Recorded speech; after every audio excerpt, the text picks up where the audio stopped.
Assalamualaikum warahmatullahi wabarakatuh. Saya Muhammad Ramdhani Nurdin dan ini adalah materi kelima yang akan saya presentasikan, yaitu tentang filtrasi dalam domain spesial. Yang pertama ada operasi konvolusi. Operasi konvolusi adalah salah satu teknik yang paling umum digunakan dalam penggunaan citra dalam domain spesial.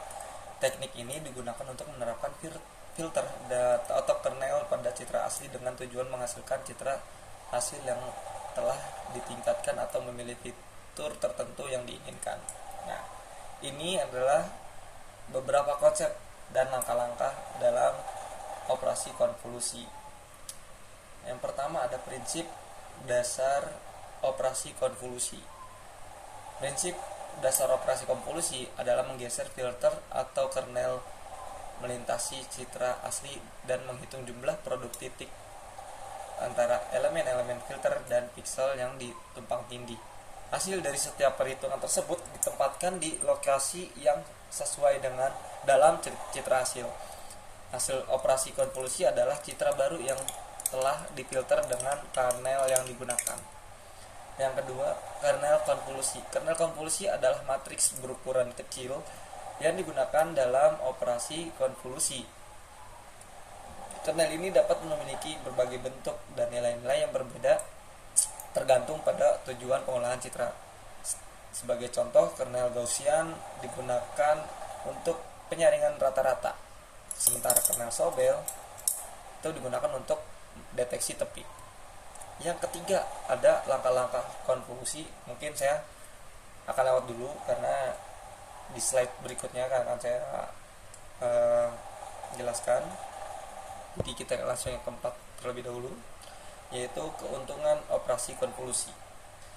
Operasi konvolusi memungkinkan kita untuk melakukan berbagai jenis penyaringan dan pemrosesan citra dalam domain spesial. Ini berguna untuk menghilangkan noise, meningkatkan kontras, dan mendeteksi fitur dalam citra.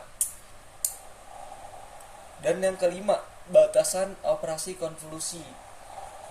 Karena konvolusi yang salah atau penggunaan yang tidak tepat dapat menghasilkan citra yang tidak diinginkan atau merusak informasi dalam citra asli.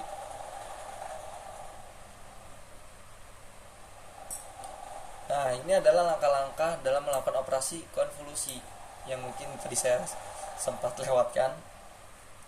Yang pertama itu adalah tempatkan kernel konvolusi di atas citra asli sehingga pusat kernel berada pada piksel yang sedang diproses.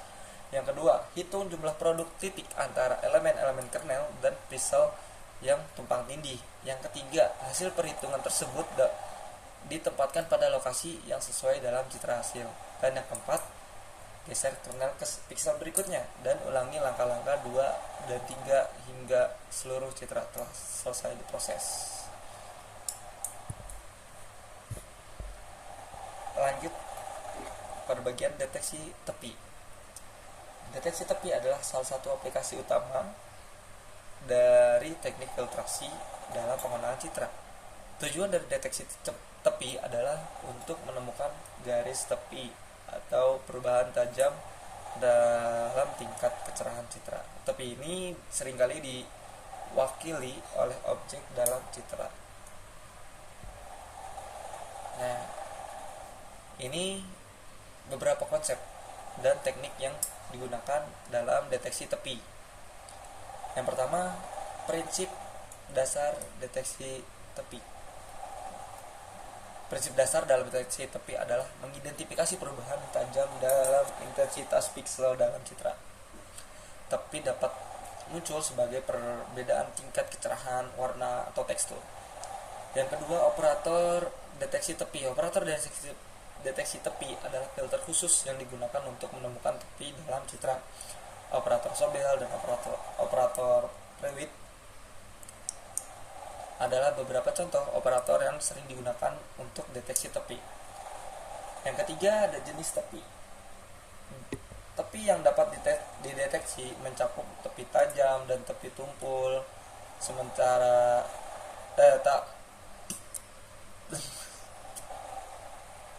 yang ketiga itu jenis tepi. tepi yang dapat dideteksi mencakup tepi tajam dan tepi tumpul. Tepi tajam itu adalah perubahan tajam dalam tingkat kecerahan, sementara tepi tumpul ada perubahan yang lebih lembut. Deteksi tepi juga dapat menghasilkan tepi positif atau meningkatnya kecerahan dan tepi negatif atau penurunan kecerahan. Yang keempat adalah metrik evaluasi deteksi tepi. Untuk mengevaluasi kualitas deteksi tepi, metrik seperti sensitivitas,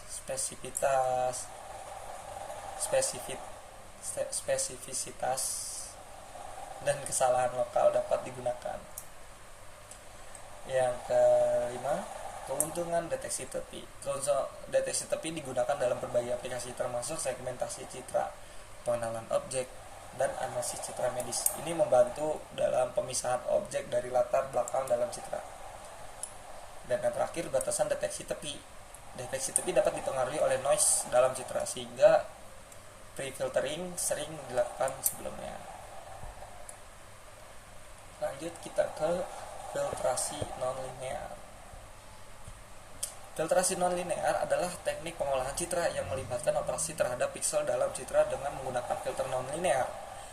Berbeda dengan operasi konvolusi linear yang menggunakan kernel, operasi nonlinear memproses piksel berdasarkan karakteristik tertentu tanpa mempertimbangkan hubungan dengan piksel tetangga. Nah, ini ada beberapa konsep dan teknik dalam filtrasi nonlinear. Yang pertama ada prinsip dasar filtrasi nonlinear. Prinsip dasar dalam filtrasi nonlinear menggunakan fungsi nonlinear yang tidak bergantung pada konvolusi atau hubungan dengan piksel tetangga. Filtrasi nonlinear sering digunakan dalam mengatasi situasi di mana ada perubahan mendadak dalam intensitas piksel seperti dalam citra dengan noise yang kuat. Yang kedua ada median filter. Median filter adalah salah satu teknik filtrasi nonlinear yang paling umum digunakan. Pada median filter, nilai piksel tengah dari himpunan piksel tetangga diurutkan dan nilai median digunakan sebagai nilai piksel yang baru. Median filter ini efektif dalam mengurangi noise berbentuk titik atau salt and pepper noise dalam citra. Yang ketiga ada filter bilateral.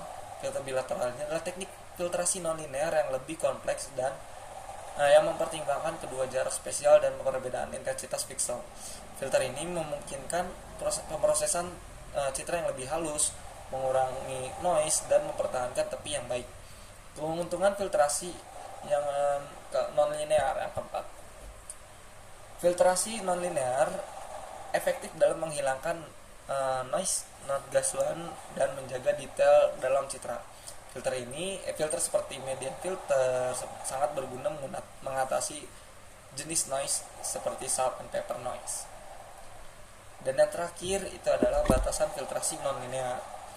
Filtrasi nonlinear dapat mempengaruhi detail halus dalam citra sehingga penggunaan yang berlebihan dapat menghasilkan citra yang tampak halus atau kabur. Beberapa teknik filtrasi nonlinear juga lebih komputasi insentif dibandingkan dengan operasi konvolusi linear. Mungkin itu aja yang dapat saya sampaikan di materi yang kelima ini, yaitu filtrasi dalam domain spesial. Kurang lebihnya mohon maaf. Assalamualaikum warahmatullahi wabarakatuh.